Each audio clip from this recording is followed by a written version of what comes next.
we're going from LA to Nashville, as many people have done actually. Yes. Leave LA, come here to Nashville. It's better here. I know. Well, right now we're in Florida. Oh, And we fly back on the 12th. So you've gone coast to coast. So, we talk about travel, but every aspect of travel is a journey. oh yeah. And you've had a pretty cool journey, which you've documented. You talk about a lot. Yes. It's the real truth about cancer. The real nuts and bolts of it, yeah, instead of what we think cancer is and experience. We never get the full journey. I think it's because most people don't want to see the full journey. They're just like, oh, pray for me, hair's falling out, and that kind of thing. And I was like, how do I fix this? I don't want to do that. I want to do something else. And the educational process is one that we continually learn about, right? And that's the fun part, is it doesn't stop.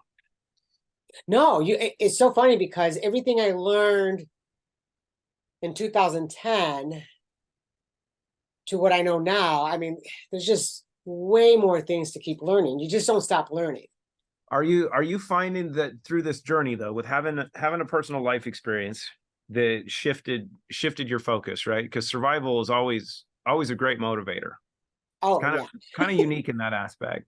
Yes. But are you finding that a lot of the core principles that you're getting down to over this 13 plus year journey are becoming more simple?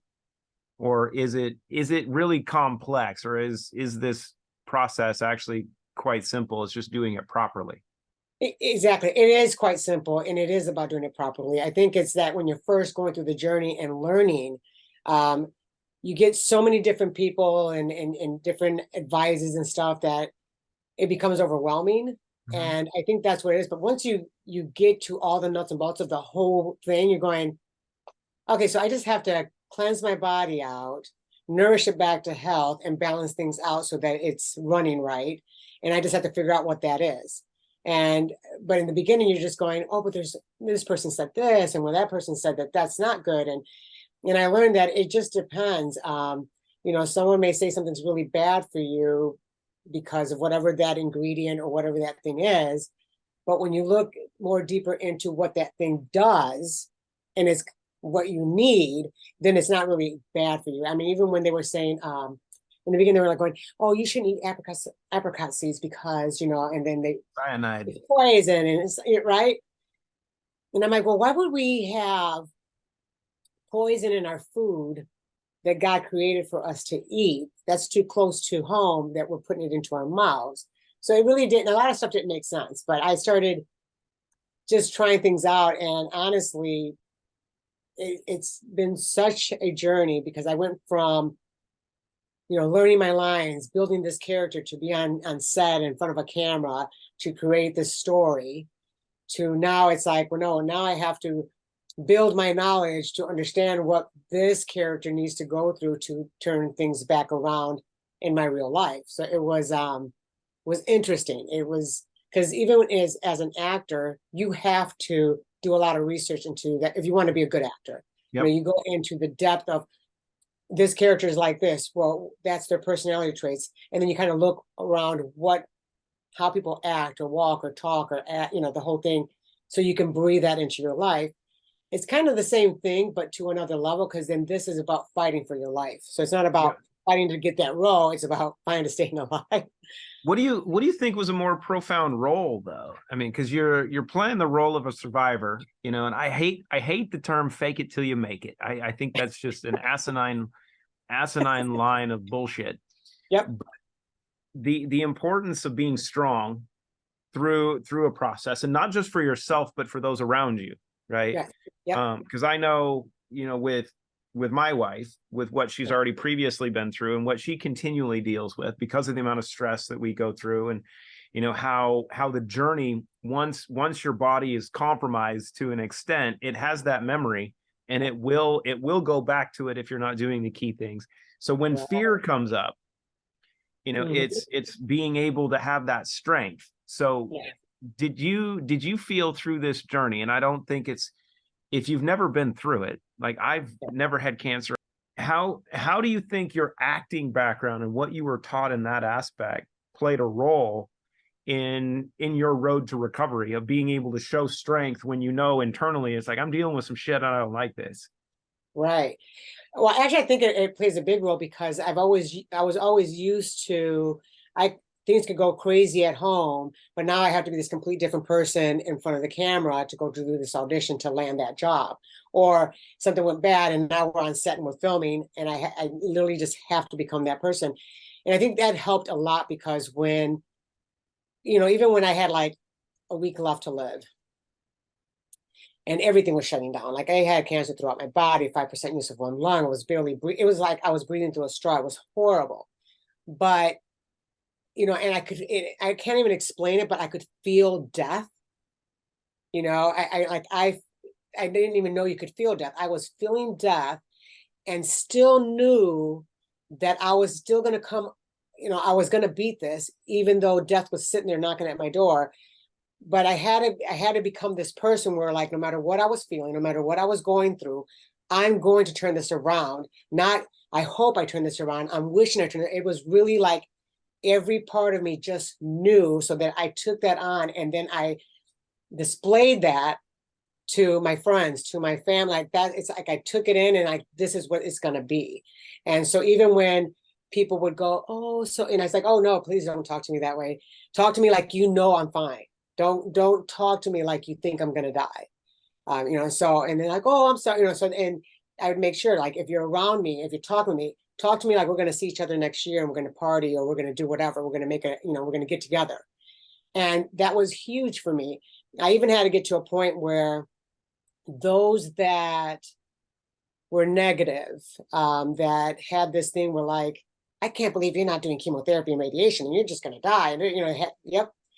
Whether it didn't even matter if it was family. I had to cut ties because I had to have my mindset not hindered, but with anybody's other thoughts. Because I really believe that that energy plays a huge role in healing.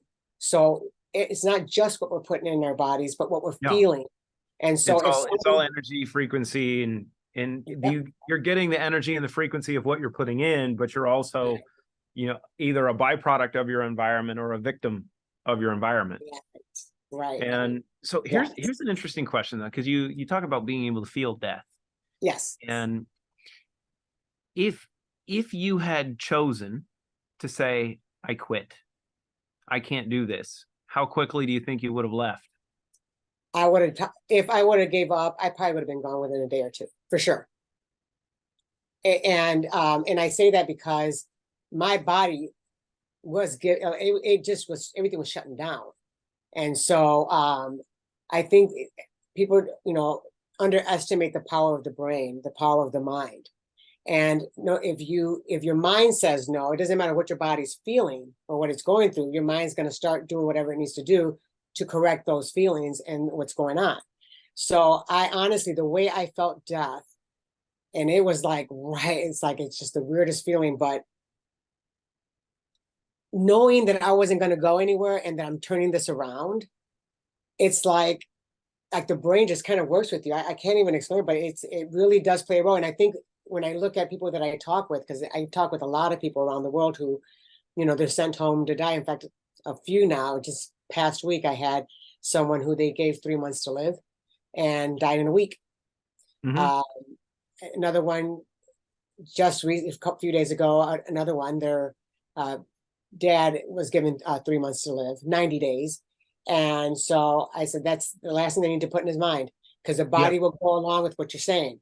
For me, I hate when doctors give a time.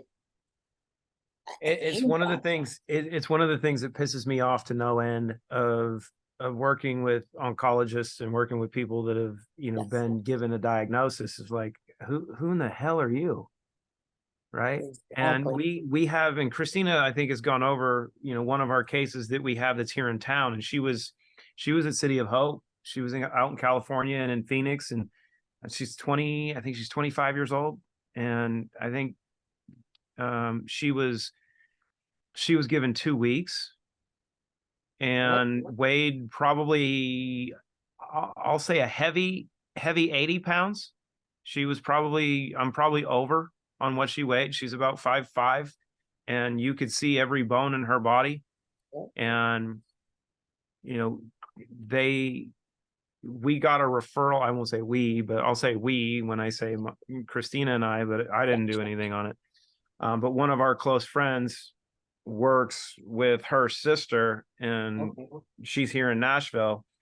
And so our friend was like, hey, I got a friend that might be able to help. And he was just thinking, oh, she could provide some consolation.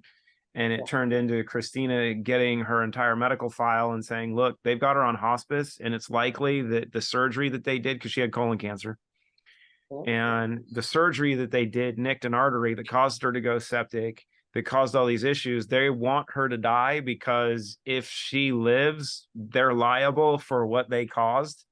And, the family was like, look, we don't want her to die.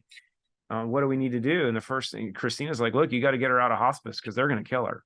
And, they went through, it took a week or so for them to do this. The doctor gave her 2, moved her here to Nashville. And, then Christina had gone through her medical file, and she's like, well, this is going to be a little bit of a journey. And we went to go see her, and she was with her family, and literally was probably 60, 70 pounds, 80 pounds tops, 80s high, like I said. And, so Christina spent like an hour and a half talking to her. And, I went in to go say hi. And I'm like, look, you want to live? She's like, yeah. I'm like, all right, cool. Then let's do this. And she couldn't eat. So we took Restore and Clean Slate, and we just rubbed it right over her tumor site. And, because, the skin is 80% permeable, and she couldn't eat. So we're like, hey, you know what? Christina's like, just put it right on where the issue was. And a week after that, she was able to start some chemo and radiation because she needed it. Right. And I think this is the important part of so many people from an allopathic therapy standpoint. You still look at the old school, right? 10, 15, 20 years ago, to where it was, therapeutics, especially in cancer, was like dropping a nuclear bomb. And it's like, let's just kill everything and maybe something will work. Yeah. Now they're, depending, and if you have a background and, you're an adjunct professor in oncology at Johns Hopkins, and you've been at Harvard in nanotechnology and bioscience engineering and 20 years in biotech, you might have a little more insight, which she does. And, so she was like, you need to do this, but you also have to do this and this and this. You've got to use Clean Slate. You got to use Restore. You've got to use Relive Greens, because that's going to help offset all the stuff that's going to be a major issue. And I mean, this girl's taken a hell of a turnaround, and it's been months now, and she's still going. And, so you look at that road to recovery, and a lot of it is here because of the power of our intention. Right. And the understanding of, look, I am in control. I own this. This is my deal. There's nothing on the outside that can dictate, what's going to go on, and making that choice, and then going on the journey of saying, how is this going to work? So how's that been like? I mean, because you've done this for 13 years now. We get a little introduction. You've done a lot. You've helped a lot of people. You've given guidance, but now you've got a couple more tools that you've been playing with, and you've seen some different outcomes. Oh my gosh, yes. It's been such a blessing because, because I get bombarded sometimes where there's like so many from different places, and I understand the desperation because I was there. So I remember just praying, like, what else can I do to kind of like speed things up to get them in a different space instead of this slow, juice and change his diet, because it's not so easy. And no joke, the next day, someone that I hadn't talked to like in 7 years said, hey, I know you got this podcast, and, went on to about our health show. I know this detox goes, I think you should talk to it. And that's where I got introduced to Root. And I was like, okay, I want to know more, because what's the the chances that I do a prayer and the very next day someone I spoke to in years reaches out. And I was like, okay, I want to talk. When I spoke with them, I found out about Root. I interviewed them on our show. I was like, oh my gosh, I got the stuff. I tried it myself. And because I'm always cleaning, I'm very sensitive to stuff. So anything I take, I'll know, right? First day I took it, within an hour, I was like, I felt like I was 15. No joke. I'm going, oh my, and I called my husband, was like, you got to get home. You got to try this stuff. Like, I he's thought you're like, like, "Check you got to it get home out." right now. I'm in a good mood. I'm Chris would like, be I like, feel amazing. Yeah, it was like, holy moly. Like my thought, like everything was just focused and I felt good and I had this energy and it was just like, I felt really like, I can't even because I always felt good, but I didn't think I could get any better. And I was like, yep, oh, I wasn't feeling that great. You don't realize it till something comes in and then takes it to yeah, another level. And I'm like, oh, this is great stuff. So after that, I started sharing with everyone. I mean, it didn't matter what they were dealing with, whether it was diabetes or high blood pressure, cholesterol, cancer. Mostly it's cancer, dementia, the whole thing. And even with my mom, who my sister had reached out, and my mom really was really bad. She didn't have much memory. She was walking, she wasn't really walking well. So she had to be in a wheelchair because she was constantly falling. She had sciatic nerve pain. She just a mess. She was wearing diapers. She just couldn't make it to the bathroom. She was just really bad. So I'm like, I got to get her on route. I just want to try it. Like, I really feel the way it made me feel that it's going to make a difference. No joke. I get out there. My sister flies me out there. She's like, I don't know if mom's going to make it. I get out there to Wisconsin. I stayed out there for a month. I brought all the route with me. She went from, she couldn't even get on a bed. She had to lay on a couch because it had to be low. In 4 days, and this is no exaggeration. And this is me, it's my mom. They said, if you want me to help, we're gonna do it my way. So I took the bag of prescription drugs my mom had and I got rid of it. And my sisters were like freaking out, like, oh, she's been taking the heart medication for 30 years, 30 plus years. And I'm like, we're doing it my way. So I said, I felt that if I'm taking out the problem while nourishing back the cells and everything's getting balanced, why would she have an issue? It just made sense to me. So I got rid of the bag of prescriptions, gave her the full trinity, the Relive greens, like everything. Give me back my youth. And by the 4th day, my mom was no longer hunched over. She didn't need a wheelchair. She was hopping on the bed. She, like her posture, everything, her memory just started just coming back. Like she didn't look spacey anymore. She looked focused. She knew, like even in the beginning, she kept calling my husband Peter, my sister's husband. I'm like, no, mom, that's Chris. But after that, it's like she knew who everybody was. I mean, she got her cahoots together, and all the inflammation she had was gone. So she dropped this weight, and she didn't eat before. She was eating more now. So it just like it's flipped. I had another person who had the issue with breast cancer, and because of the inflammation, her breast was, like the nipple was in, right? It just kind of. oh, that's horrible. Yeah, and she couldn't. When she hugs people, it hurt. She had all these issues. So she got on it. She started even using, not only drinking Rahm coffee, she was using that also for her coffee enemas. Oh, absolutely. I will. You know what we're going to do? We're going to take a short commercial break to talk so you can get some information on these little amazing root products. Yes. And a little bit from DRC. Then we'll be right back. Indulge in the extraordinary taste of Rahm roast, where passion meets innovation. Sourced exclusively from Guatemala, our coffee is not just a beverage, it's an experience. What sets us apart? Our patent-pending solutions, crafted by the brilliant Dr. Christina Rahm, a scientist, mother, and coffee enthusiast. With a mission to enhance lives, Dr. Rahm's journey led to the perfect blend, single-sourced organic beans, detoxed and roasted in small batches by our award-winning master roaster. The result? The cleanest, purest cup of coffee you'll ever savor. Rahm Roast, where science meets satisfaction. Elevate your coffee experience today.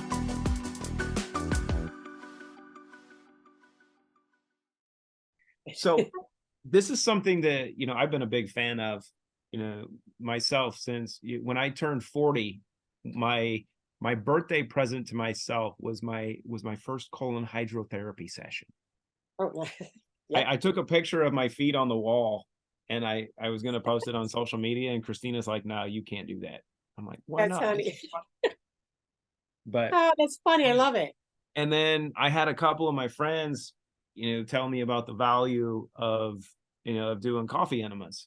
Yeah. Because I stopped drinking coffee when I was 8, and hadn't had any coffee to drink.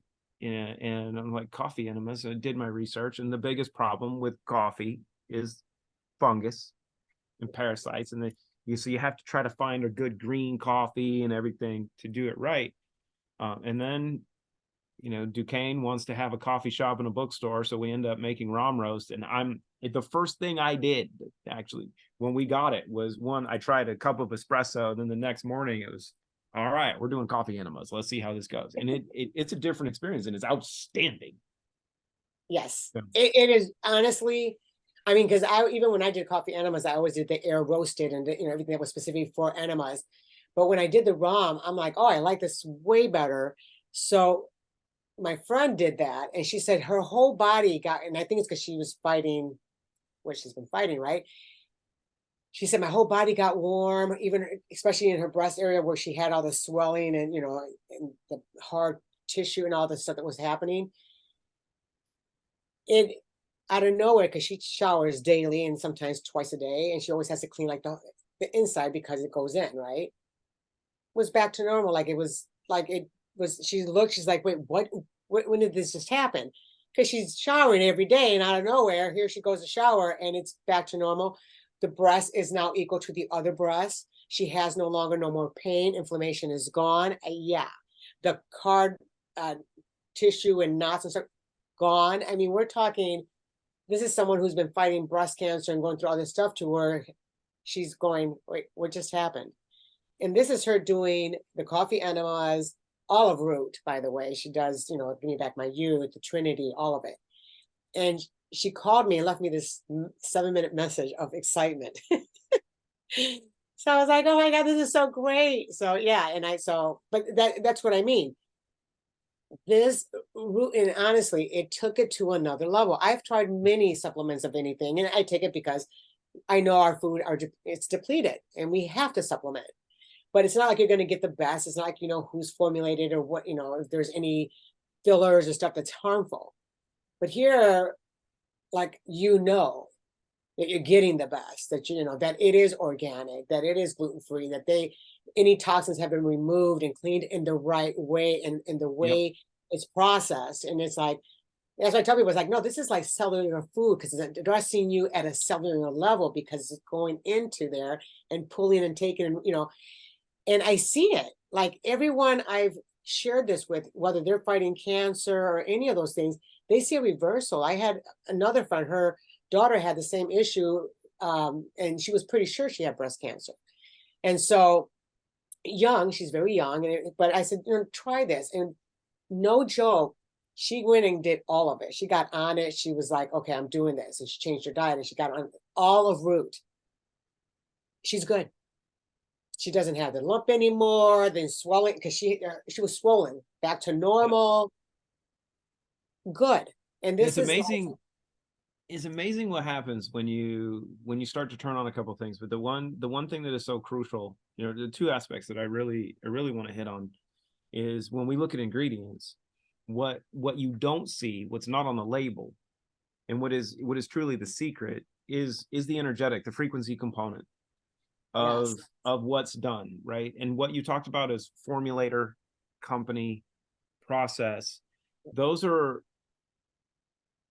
I will say, more important than the ingredients themselves, right? Because one, you have to have the right source, you have to have the right quality, because all ingredients, just by saying you have a name, doesn't mean you have quality. But the person themselves, who is actually putting their energy, their intention into a formulation, is so crucial. Because if you have people that are creating things just for the sole aspect of making money, right, the resonance of that is not going to be something that's conducive to actually giving you something, because the sole intent is to take from you. Yep. So when you have someone that is, one, completely focused on the highest quality possible, but then understands the power of quantum physics, the power of frequency, the power of love, the power of intention, not just because of studying it, because they used it in biotech. That's what people don't understand. The aspects of polarization, the use of crystals like Clint up to the light, the use of frequencies and quantum physics is not something that is just for the woo-woo crowd. This is something that biotech's been using for decades, because that's how they can make, you know, these human monoclonal antibodies and other drugs more deliverable. But sometimes the intention that's behind them is not ideal, which can lead to some other things. But when all of that intention, that love, are combined, and then you have nature's best sources of some of its best ingredients that are then properly stacked. Yes. Right. And it's a lot like cooking, and right. And there's no guy that's going to outcook an amazing woman in the kitchen. Right. We have amazing chefs, but I guarantee you can put Mom up against Emeril Lagasse or anybody else, and Mom's going to kick his ass. Yep. Right. Because it's love. It's what's in it. And you know that you can go home for a home cooked meal, and maybe your mom's not the greatest cook and she's going to burn the grilled cheese sandwich. You're still going to eat it, and it's going to be amazing. Right. And I think that's the true aspect of what you were hitting on initially, of being able to turn that on. The second part, at least from my side, I've torn muscles. You know, I've blew up 60% of my hamstring. I've torn my ACL. I've had injuries, but I've never had the opportunity to be sick, right? And a lot of that's due to my journey and how I was raised and what I came through. Now, my wife will tell you that I'm sick mentally, and that's a completely different issue and diagnosis. But the one thing that is so crucial in this is, and especially Lourdes, for what you've done, is you've gone through this journey to go from knowing death was right next to you to now being freaking outstanding again. That one, so many people that have challenges that they're dealing with want to recover, and you get to be a beacon, you know, for that, to show a process to get better. More importantly is, if you're watching this, you're like, well, I don't have any of that shit. I'm not dealing with any of that yet. I don't want to deal with that. If you're elite in what you do, as you mentioned, there's a realm of performance that you are completely unfamiliar with. Right. And that's the fun part of being able to tap that and, you know, say, oh, you know, like you talked about from an acting standpoint of, okay, I've got all my lines. And especially when you're looking at, okay, I need this, but you know what? I'm going to pull a couple different personality traits. I'm going to do these things. Or if you're an athlete, knowing it comes down to crunch time and you don't choke. Right. And, you know, this is what we're seeing in elite athletes from all different sports, from darts to bowling. We love bowling so much because of what AJ's doing. We have a professional bowler that had never won on tour, and he started using Restore in zero in, makes it to the finals in one of his matches, not only wins it, but bowls a 300 game in the final, and then gets invited to go to South America for the Pan Am Games to represent the United States last month as an alternate, because somebody else got sick and he had just made his first victory. So he got invited as an alternate, goes down there, wins that, bowls another 300 game in the championship game. He's like, I've never done anything like this. That is awesome. This but is what we're capable of. It's just tapping into that and knowing that the capability is there, the intention, because of this little aspect of neurotransmission, because it's the point you hit on of, I just didn't have the energy. I didn't have the tools.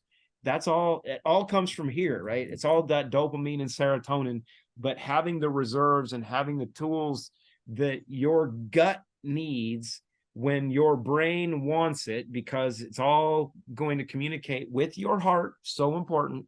So brain, heart, gut, you know, right through your vagus nerve. And when your brain's like, hey, I could use a little bit more right now, and your gut's sitting there going, I got it for you. Let's go. Exactly. This becomes fun. Well, that's what I love about it. It really like I'm constantly. This is even another one.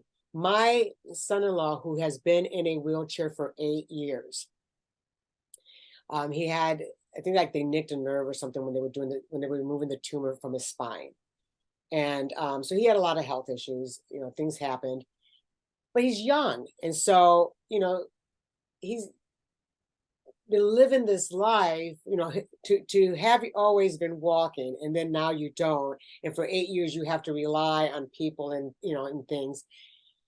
I was like, no, I think we can fix this. I think everything is repairable. If you have the right tools and you're doing the right things, everything is fixable. I don't believe that they go, oh well, the doctor said. They can only tell you that because the stuff that they work with isn't going to do the things that your body needs. But if you give the body the tools it needs, the body will do the job. And so he's always been able to move his left leg. Not like 100, but he could move it with no problem. He just couldn't keep his body up because of the weakness of everything. And so he's got en route. And I added the Give Me Back My Youth, which, by the way, his favorite. And he usually takes it because his right leg doesn't really move.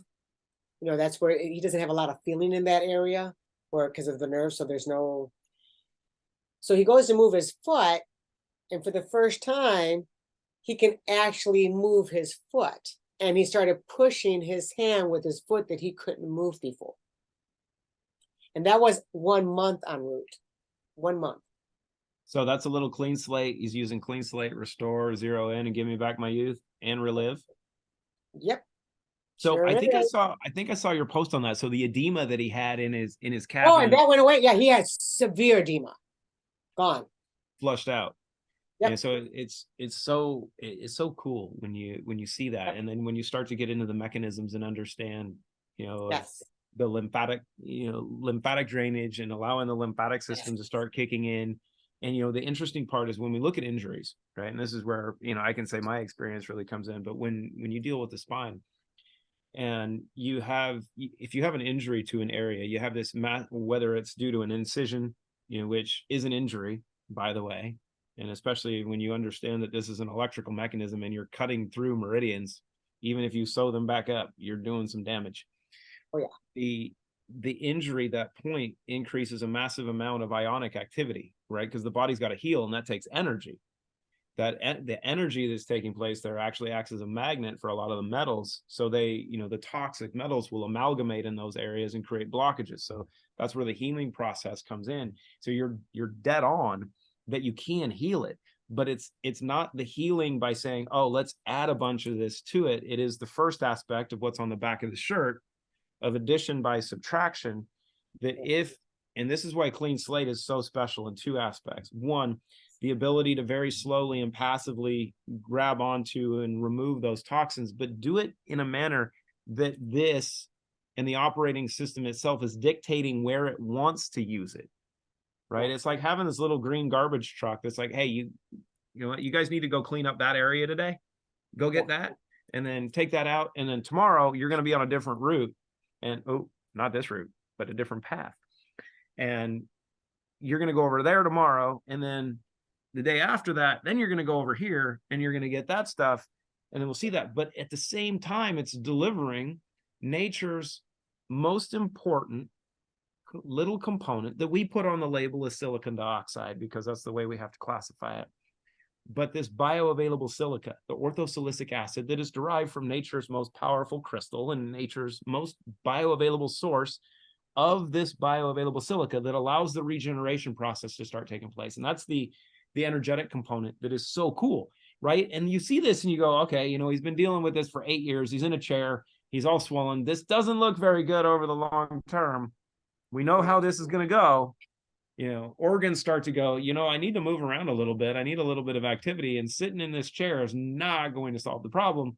You do a couple things and then you watch the lights come back on. You go, wait a minute, what have we been waiting for? Right? So, yeah. Oh yeah. Well, it gave him a lot of hope. So he was just like, And is that not the most valuable piece of everything that we get to work with, of being able to have tools that you just do that one thing, right? For some, and that's all it takes, is a little bit of hope or a little bit of understanding of, one, somebody's done this before. And I think that's so crucial, right? Because your journey, it's not the first time someone's been on that path, and it's not the last time. Right. But being able to be confident enough in yourself and what you've been able to do, and I call it the importance of conviction, right? Of having that conviction of knowing, because could you really sit down with someone and go, yeah, you're going to be all right? Most people will go, I can't say that, right? But your journey, and I know my journey, I can sit down with damn near anybody, and you ask a couple questions. If somebody's really, really sick, if we're dealing with that aspect, it's like, do you want to die? Because you have to honestly ask the question. You'll never tell someone that they're going to, but you can ask them, are you ready to go? And that's a two-sided coin that's really important. And growing up in a veterinary practice, I mean, I've been around a lot of death. And you have to accept that there's a time for everyone. And we don't determine that. I don't determine it for anybody else. And this is where the medical industry is so jacked up. There's no one that can determine when someone else's time is going to be, but we will make that choice. So if it's time, great. You know what? Let's make sure you're comfortable. But if it's not time yet, and that it's time to get down to business, all right, we got tools. Exactly. And I think that's it. It's like, don't let a doctor tell you what time it's time. Let yourself tell you that. If you're done and you just don't want to be here anymore, and you're sick and you're like, I just don't want to keep fighting it, that's your choice. But don't let it be because the doctor said you don't have a choice and you really do want to live, but he said, that's it, get your affairs in order, it's over.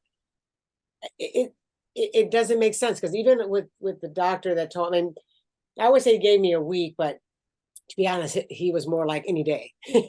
Any day now you're going. Like, thanks. Right. And I was just like, I am so not going nowhere. But if a person says, well, he said, and I do feel this, you can't let you have to understand that everything, like when you have that hope and you go, I can do this, and you can do this, do it. Just do it.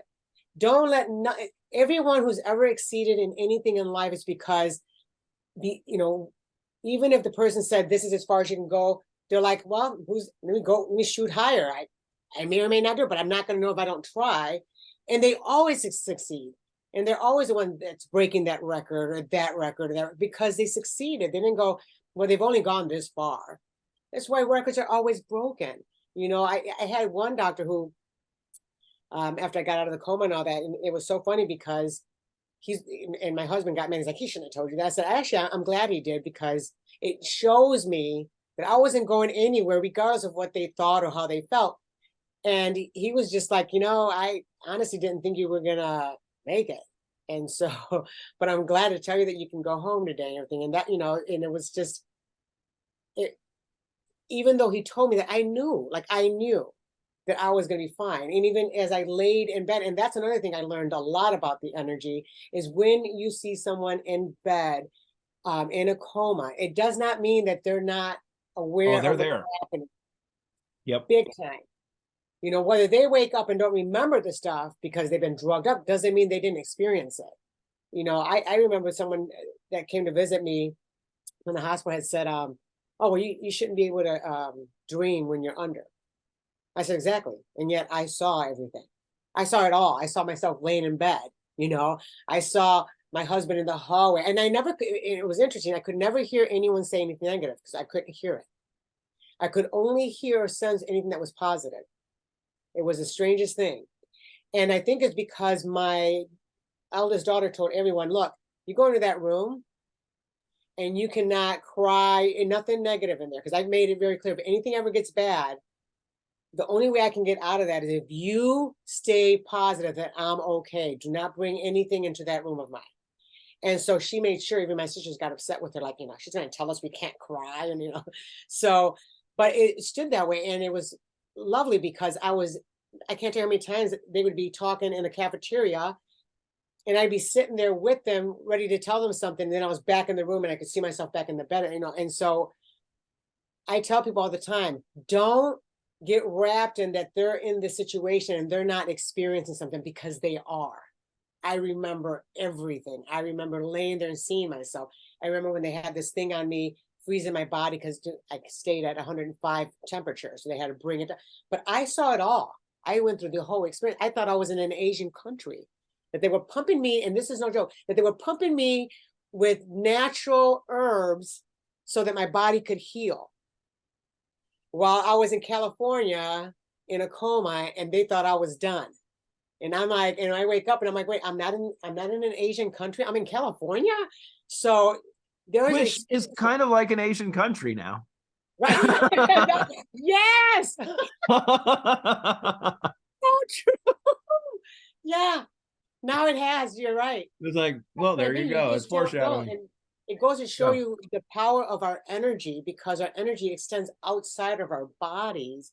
And so our way of thinking and what we're doing, and that's what I love about Root, is because, you know, I love quantum physics. I love the frequencies. I love energy, and I understand how I got to experience it. So it makes sense that when I was spoken about Root, I'm like, it just clicked. I'm like, oh, this is it. This is a supplement I've been looking for. You know, yes, let's do these diets. Yes, let's do the coffee enemas, but this is the thing. And no joke, no matter what the person's been dealing with, when I had them add this to it, it just flipped it. So this is the fun part. So we're going to give an homage to your homie, and one guy that I love to hang out with. We have to give a shout out to Isai. So what we're going to call this is Mission Possible. Yes, Mission With that, Possible. we say konnichiwa, my friends.